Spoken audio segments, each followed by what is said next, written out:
I'm here at Scaricon in 2019 in Framingham, Massachusetts. Dr. Chris's Radio of Horror. I'm here with Danielle Bisutti. There you go. One of the most beautiful scream queens I've good. had at my show. Star of Curse of Chucky, and she's also a voiceover actress in God of War, and she's a creepy freaking ghost in the Insidious movies. We have to watch your language as this does broadcast. So indeed, yeah, there you go. indeed. Thank you for sitting down with me, Danielle. Oh, Hi, my can pleasure. I have a picture? Could I? Leading up to Curse of Chucky, what were you doing?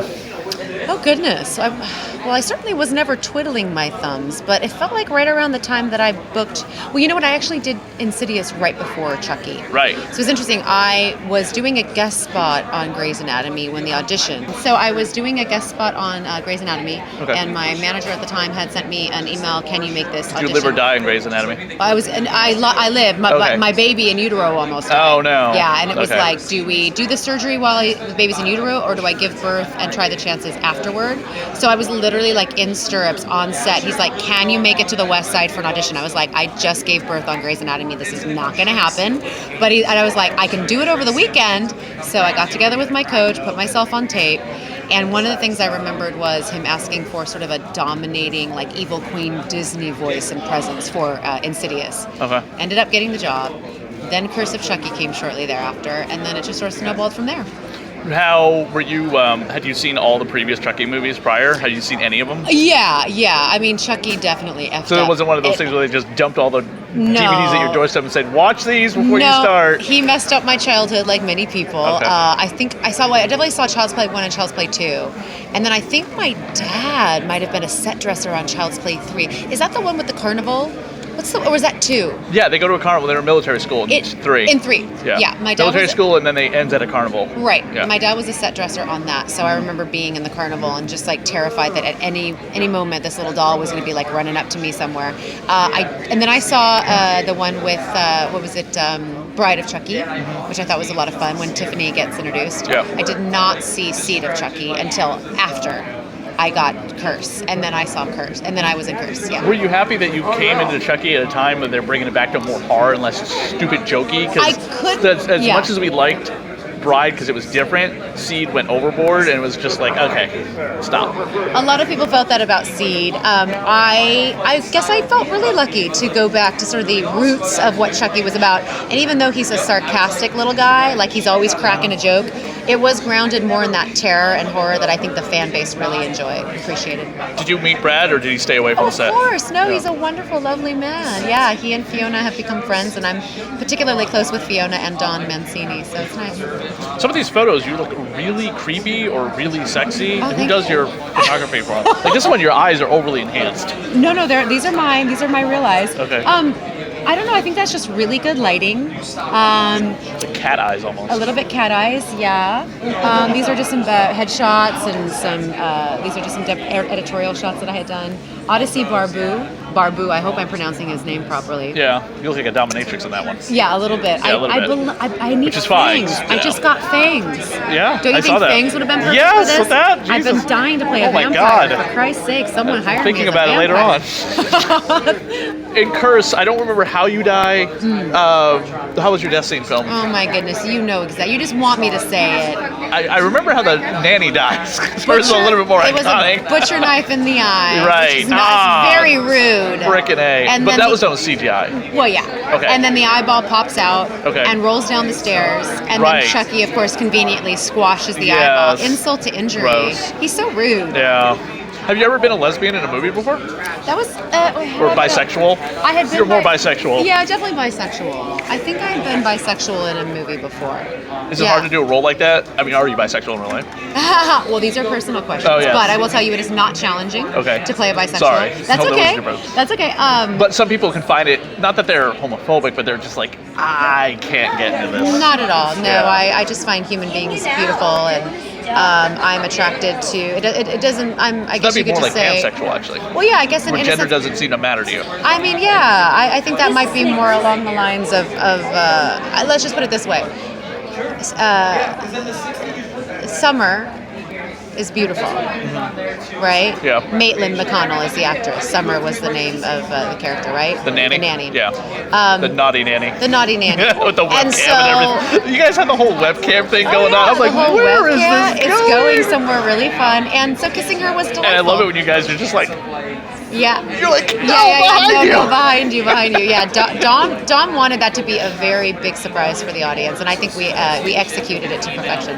The worst thing about that movie is not anything to do with you guys. It's just that eating scene with the chili. You don't like I want that. to throw up. Yeah, you don't like seeing people smack their food Do in the you? mouth. Well, it's gross. Did you? But, I mean, you watching that? But you like blood and guts and people's heads being That's chopped off. completely- it's I not. think that's a little more gross than food in the mouth. And you're like seeing it in their mouth. Yeah. It was very off-putting. I agree. Out of everything in that movie, it's the chili scene. It was the chili scene that got your goat. Wow. How many times did you have to eat chili? Quite a bit. We were all a little gassy later. Oh. It was not fun. Was it at least hot? It was lukewarm, which Okay. I don't know what's worse. I mean, they couldn't like just at least cut from like here so they didn't see the bowls. You could pretend that you're eating it. Right. Well, no, that beauty shot of everyone's mouth, that was the money shot. We had to have the chili in our mouth. But you learn as an actor, like, okay, we're probably going to do this 10 times, so only get a little bit of chili on your spoon. What's your thoughts on the upcoming remake coming out this month, actually? Oh, goodness. Well, I'm reserving my thoughts on that because I need more information. But I will say that it's always scary when you've set a franchise, like it's so set in stone. Brad's voice, Dawn's involvement, Dawn being the creator Right. of in college he created. And Tom Holland. So The actor, not the character. Sorry, the director, not the director. actor playing Spider-Man. yeah. But having said that, like art is, it's subjective and it's room for reinterpretation. So having said that, there's a lot of great artists involved in this new one, and I'm curious how they've interpreted the story. Being a creepy ghost, do you believe in the supernatural? I do believe in supernatural. You do? Yeah. Have you ever had a ghost experience? I've had experiences with other realms. Oh. So you do believe in like the Loch Ness monster and do you believe in monsters? Let's just say.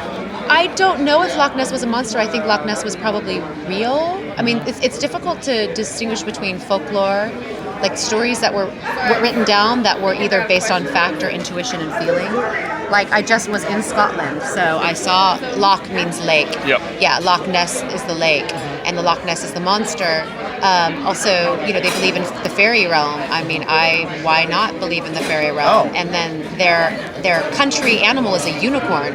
So the one animal that can actually defeat the lion, which is what represented England, was the unicorn. So I thought that was very savvy of the Scots to choose the one animal that can slay the lion as their sort of mascot, their country mascot.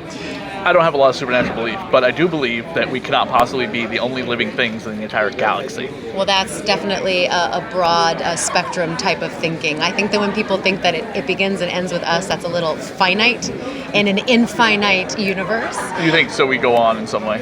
Well, I'm Christian, which is the irony of why I'm in these horror films. So, like, I do believe that there's a God, and I do believe in angels, and I do believe in I'm an souls. angel, actually, by the way. Yeah, I see. You're a dark I'm angel. from Supernatural, the TV series. Yeah, I love Yeah. it. I love it. Yeah. So, we are souls having a human experience. Have you done more than God of War for video games? This is my first video game, and we did full performance capture, so it was more than just voice acting. Very cool. It was a mocap suit on a stage. We acted out every scene, so it was really like doing theater but being captured on film and then being animated. Two of the biggest video games for that became like really big were the Tomb Raider series. Those were all done with that Yes, actress, Lara and Croft, Camilla Luddington. Friday the 13th. Kane Hodder did all his motion capturing for Oh, Jason. okay. Yeah, I haven't seen that one. It's the Friday the 13th video game. Sure. Yeah, and it's funny is in those two games, the actress who plays Tomb Raider in all the games actually plays the actress in the Friday the 13th game. Oh, so that's so you fun. have to actually have Jason killing Lara Croft. Oh gosh, that Jason, he gets around. What are you working on coming up now? Well, I'm on finished? a great new series I was telling you about called Dwight in Shining Armor. What channel is it on? And it's on BYUTV.com. You can actually just for free stream. BYU. I've never heard that channel. I know, BYUTV.com. They're most likely we might be getting a second distribution model on a more mainstream like streaming platform. Uh-huh. But right now you can go to BYUTV.com and you can put in Dwight in Shining Armor and watch the first 10 episodes. So the premise is this warrior princess, a la like Sleeping Beauty, wasn't awoken in the 10th century. She's been sleeping for 1,000 years.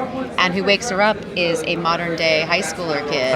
In 2018, the entire realm of people have been asleep for 1,000 years. So when he accidentally wakes her up with an accidental kiss, which is funny, I'm not going to tell you how it happens.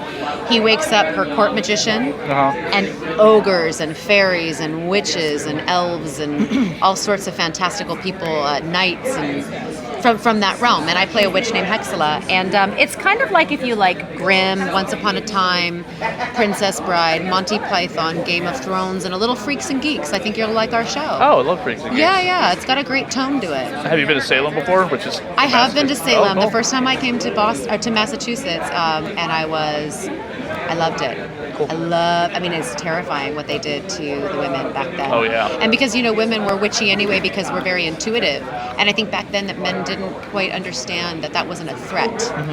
But of course, men have been trying to keep women disempowered for many centuries.